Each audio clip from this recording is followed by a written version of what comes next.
Hello and welcome back, it's CobbyAyy. I am back on YouTube. I do apologise about the hiatus, but we're kicking it back in with a Super Bomberman R Online video.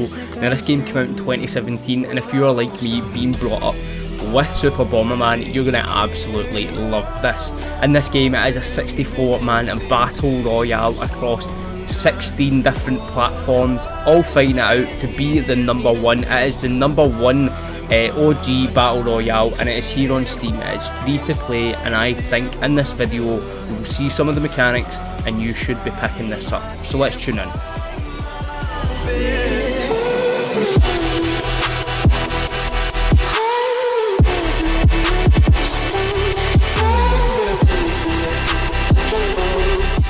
So as we kick back in, straight away you can see that you are presented with a premium battle pass. Now the premium pass gives you quite a lot of benefits, bits and bobs, but the main important one is that you can create a room to play with your friends.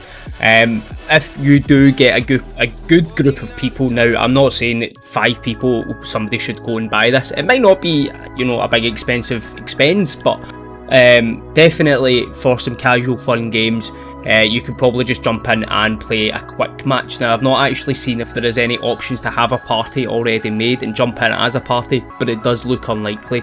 Next we have a look at the battle pass. Now this game is quite a bit old, it came out in 2017, so the fact that these battle passes are still going on and they're still timed, it's not the most exciting things, but it's really nice to see that there is a community behind this that is still pumping out content. Yes, albeit the content is majority of it being cosmetic, but you'll see that with every skin comes different traits. So the fire on their bombs will be a bit bigger, they can maybe plant more than one bombs and things like that out. But you can see that some of them are actually quite cute, some of the outfits and stuff. I like that rock and roll dude, so I spent a wee second looking at that. I was a bit jarred by the bomber lady smacking her ass, but apart from that, you see worse on Twitch anyway. So you can see like we have astrology bombs to spice it up, and these actually do reflect in game, which is pretty cool. Overall, you've got your settings, generic kind of bog standard stuff. You know, you can add different tracks, different kind of ways in which you're going to be presented, very much like Rocket League, very much like Call of Duty, very common when it comes to a game where one person's going to be led in the spotlight. So let's go in and have a look at some games.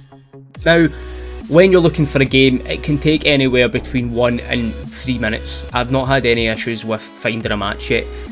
Next screen you get to is your bomber type. Now this is where I was talking about different bombers have different stats, and you can see that there. I went for a unique type, but not realised that actually the bomber stats, it's not that great for fire. You are getting multiple bombs, and you'll see that is actually my go-to trick.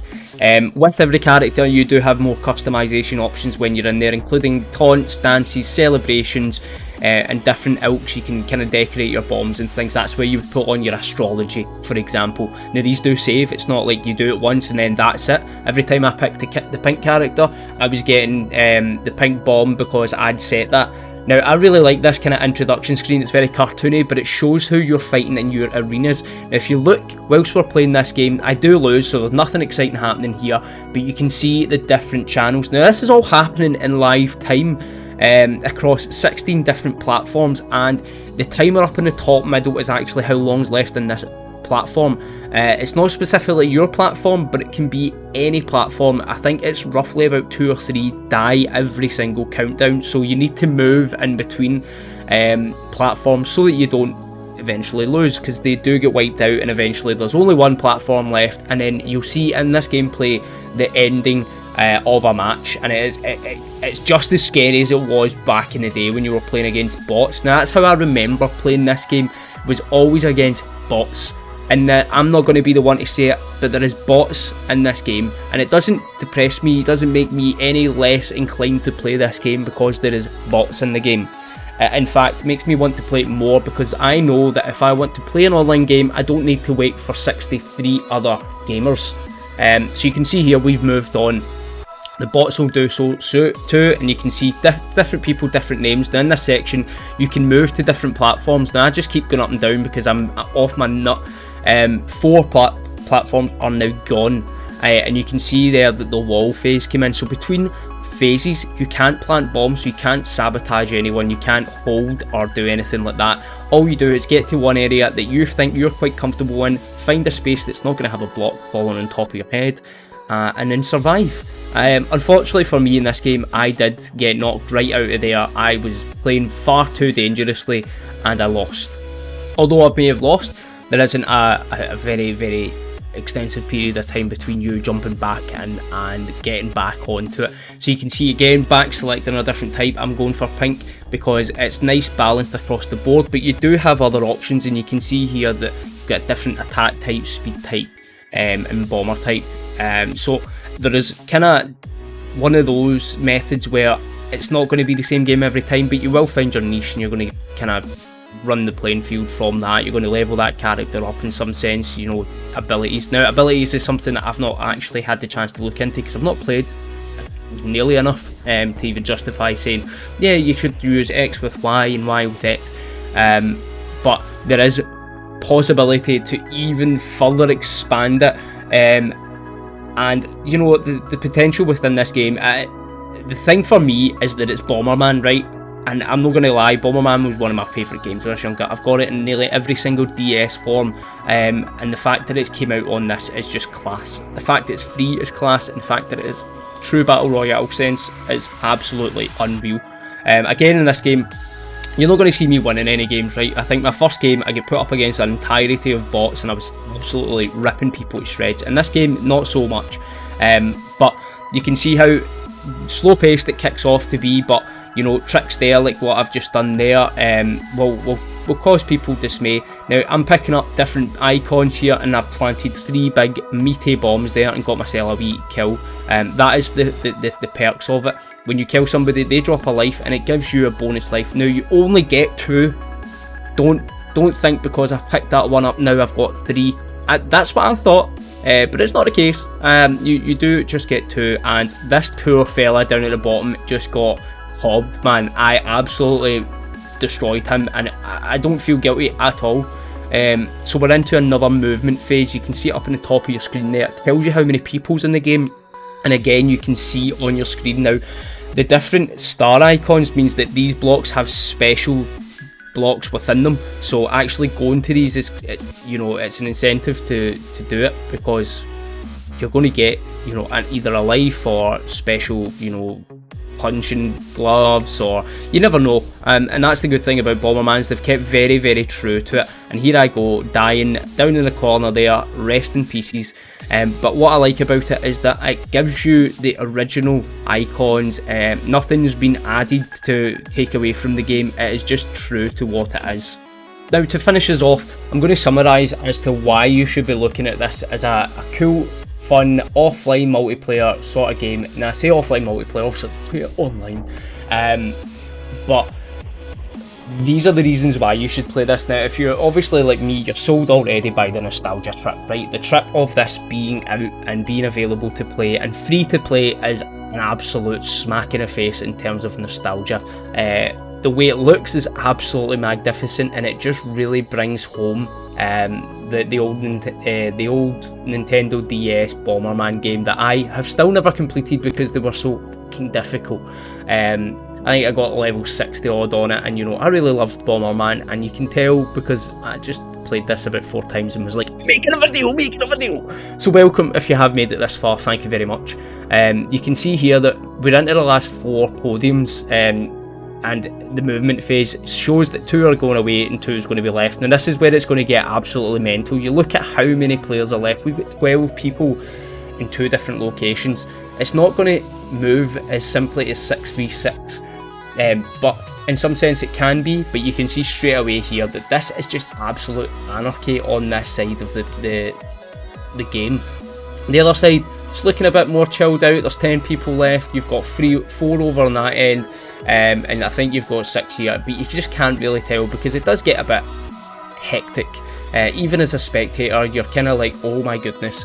And when it gets into that final area, I've honestly never seen people wipe out as quickly as possible.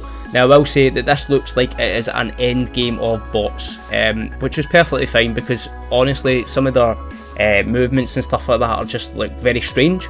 and it's entertaining to watch because, you know, you're seeing like people just like their top right just get absolutely smashed, and then Green went and hurt himself, you know. You're seeing the different kind of mechanics, like how speedy Pink is compared to Green, but Green's got this jazzy kind of style of bomb and things like that. And then when it comes into the end game, you can see that everything just kind of goes out the window, and it is just hell on earth, bombs going everywhere. Even if you were a human being, even if you were a bot, this would freak you out. Unfortunately, the last 2 or last 4, I think, actually survived right to the very, very dead ends. So yeah, you'll see what happens there. Overall, I think Bomberman is a nostalgia trip. I'm loving it. I'm so glad that it came back. I think this game is actually really fun. It's something casual to play now. I've been looking at a lot of casual games like Trackmania and things of that ilk, and I'm going to be doing a bit of video on them, discussing why, you know, even though these games are 10 years old, you know, this one's only 3-4 years old, but it's still a fantastic game. It still runs really smoothly, it's still really great, and it still seems to have a good player base. Now I'm hoping that more people do kick in with this, and that some big YouTuber does pick up, because I would really love to go in and just play this as like a main game on a stream one day. Ideally I would love to get a group of people playing this, but you never know. Overall, I don't see me ever buying a battle pass. I'm only going to buy a battle pass if it's a game I'm going to sink a lot of time into, and I've done that with the likes of Fortnite, Apex and Warzone. And obviously sinking in hours upon days, upon bloody months into games like this. And I just don't see me doing it in Bomberman. Maybe one-off, playing a couple of games with pals. But we'll see. Now this is the end game. This is the traditional end game where the blocks would slowly end, come in from the outside, and eventually you would just be fighting in the middle. But you seen there that the bots, they didn't realise, they don't see this, and they just get trampled. And then they actually go out their way to die, which bothered me. But that is the sort of end game malarkey you get in Bomberman. It's always been like that, and it's something I've always really enjoyed. So guys, that is the end of the video. I don't want to spend too much time waffling on. Bomberman's a fantastic game. If you have got the time and the effort to you know, want to play something like this, please do fire it up. Give me a wee message, and I'll be more than happy to whip your asses at it, because, you know, I am the king of Bomberman. Apart from that, that was just for visual purposes and things like that. Yeah.